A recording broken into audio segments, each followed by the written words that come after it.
जय श्री राम। हमारे class 11th के नए सत्र की प्यारे बच्चों, आपके लिए खुशखबरी है कि यूपी बोर्ड ने आपका मंथली डिवीजन ऑफ सिलेबस जारी कर दिए हुए हैं। मींस किस महीने में आपको इंग्लिश का कौन कौन सा चैप्टर्स कवर करना है, मींस कौन कौन सा चैप्टर्स पढ़ना है, आपका हाफ ईयरली एग्जाम कब होगा, मंथली टेस्ट कब होगा, एनुअल एग्जाम कब होगा, सारी चीजों के बारे में विस्तार से यूपी बोर्ड ने जारी कर दिए हुए हैं। और आज के इस सेशन में हम लोग इसी को कवर करेंगे, इसी पे पूरा विस्तार से चर्चा करेंगे। तो इस चर्चा पे चलने से पहले जो भी प्यारे बच्चे चैनल पे पहली बार आए हैं, चैनल को सब्सक्राइब कर लें, वीडियो को लाइक कर दें और क्लास 11th के सभी प्यारे बच्चों में वीडियो को शेयर कर दें। अब यहां पर देखिए आपका ऊपर लिखा गया है monthly division of syllabus English class 11th 2024-25।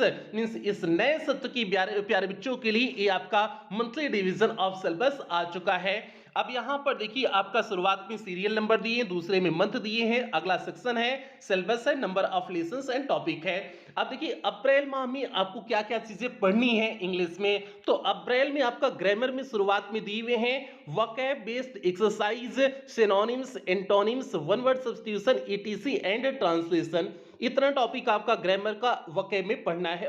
Grammar का जो है इतना टॉपिक आपको अप्रैल में पढ़ना है। और लिटरेचर में देखिए आपका दिए हुए हैं the portrait of lady, figure of speech, a photograph. तीन चैप्टर आपको जो है, तीन टॉपिक आपको जो है किस में पढ़ने हैं, लिटरेचर में अप्रैल माह में पढ़ने हैं।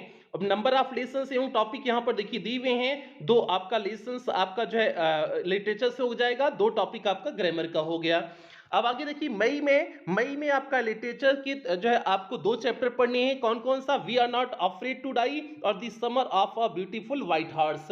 ये दो चैप्टर आपका जो है किस में पढ़ने हैं, लिटरेचर के मई में पढ़ने हैं। उसके बाद रीडिंग सेक्शन में आपका कॉम्प्रिहेंशन एक्सरसाइज करना है, मींस अनसीन पैसेज का प्रैक्टिस करना है। उसके बाद जून आपका समर वैकेशन होगा, ये तो आपको पता है, जून में आपकी छुट्टी होती है, स्कूल की जो है एकदम गर्मी में छुट्टी ही होती है ना। अब उसके बाद जुलाई में देखिए, जुलाई में आपका राइटिंग सेक्शन से नोट मेकिंग एंड समराइजिंग आपको सीखना है और रिपोर्ट राइटिंग सीखना है आपका राइटिंग सेक्शन से। और लिटरेचर में आपको द एड्रेस पढ़ना है, लेबरनम टॉप पढ़ना है। ये आपका लिटरेचर से दो चैप्टर पढ़ने हैं जुलाई माह में। और इसके बाद अगस्त माह में आपका देखिए दिए हुए हैं ग्रामर में ट्रांसलेशन पढ़ना है, राइटिंग सेक्शन में आर्टिकल राइटिंग, लेटर राइटिंग सीखना है।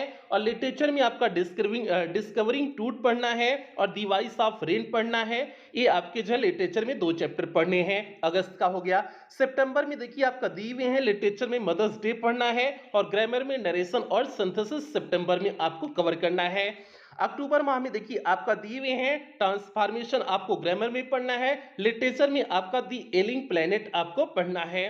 और अक्टूबर माह में ही आपका हाफ ईयरली एग्जामिनेशन होगा। यहां पर देखिए दिए हुए हैं हाफ ईयरली एग्जामिनेशन, मतलब आपकी अर्धवार्षिक परीक्षा जो है अक्टूबर माह में ही होगी।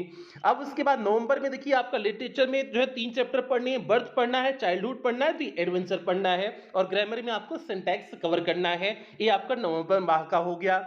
और उसके बाद दिसंबर माह में देखिए आपका दिए हुए हैं लिटरेचर में tale of a melon city पढ़ना है, the ghat of the only word पढ़ना है, फादर टू सन पढ़ना है और रीडिंग सेक्शन में कॉम्प्रिहेंशन एक्सरसाइज करना है। तो दिसंबर का हो गया। अब जनवरी में देखिए दिए हुए हैं लिटरेचर में आपका सिल्क रोड पढ़ना है, राइटिंग सेक्शन में आर्टिकल राइटिंग सीखना है। और आपका रिवीजन ऑफ ऑल सेक्शंस, मतलब आपको जनवरी माह में सभी का रिवीजन भी करना है, जितना भी आपका दिए हुए हैं सभी का रिवीजन आपका जनवरी माह में ही करना है। और जनवरी माह में ही आपका एनुअल एग्जामिनेशन भी होगा, मींस आपकी बोर्ड परीक्षा, मींस बोर्ड परीक्षा उसे कह सकते हैं या वार्षिक परीक्षा। 11th है तो 11th की बोर्ड परीक्षा नहीं, वार्षिक परीक्षा। आपकी जो वार्षिक परीक्षा होगी वो जनवरी माह में ही होगी। अब देखिए नीचे दिए हुए एनुअल एग्जामिनेशन भी आपका जनवरी माह में ही देखने को मिलेगा। और फरवरी में आपका एवेल्युएशन वर्क होगा, मींस फरवरी में आपकी कॉपी ओपी चेक होगी। और मार्च में आपका रिपोर्ट कार्ड मिल जाएगा, मतलब आपके कितने मार्क्स हैं वो आपका रिपोर्ट कार्ड मार्च में मिल जाएगा। तो कुछ इस तरह से आपका इस 11th के सत्र में आपको पढ़ना है। और उसके बाद जनवरी के बाद आप आ जाओगे 12th में, तो 12th की आपकी क्लासेस शुरू हो जाएंगी। तो भैया ये आपका पूरा डिटेल हो गया कि किस तरह से आपको इंग्लिश में इस नए सत्र में आपको पढ़ना है।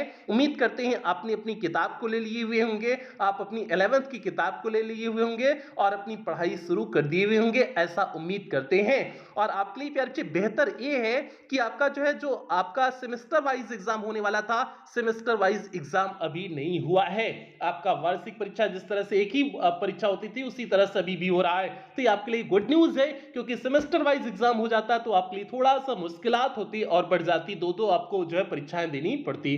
ठीक है, तो इसलिए आपके लिए बेहतर है कि आपकी सेमेस्टर वाइज एग्जाम अभी नहीं हुआ है। तो आप लोग पूरी ईमानदारी से अभी से मेहनत शुरू कर दें।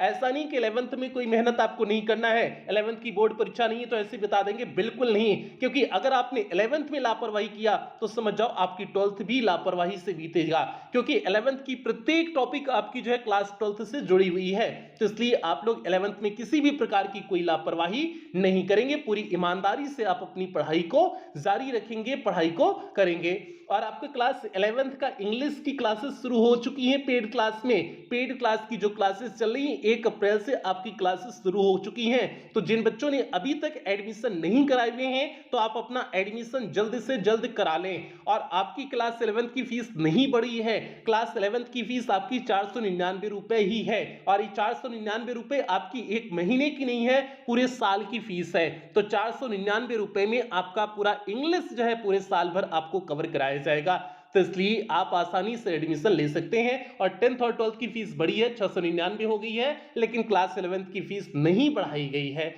ठीक है, तो आप लोग अपना एडमिशन करा करके अपनी पढ़ाई शुरू कर दें। लापरवाही करेंगे तो आपके लिए क्लास 12th में मुश्किलात हो जाएगी। और क्लास 11th का जो ग्रामर है वही सेम ग्रामर क्लास 12th का भी है। तो इसलिए आप ग्रामर पूरा डिटेल से पढ़े रहोगे तो आपको क्लास 12th में कम मेहनत करना होगा। तो इसलिए भैया आप ईमानदारी से अभी से जुड़ जाएं।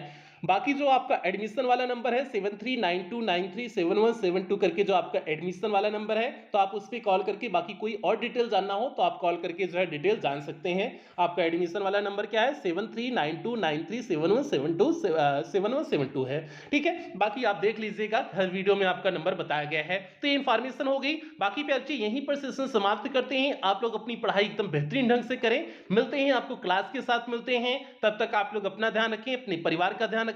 लव यू ऑल प्यारे बच्चों, जय हिंद, जय श्री राम।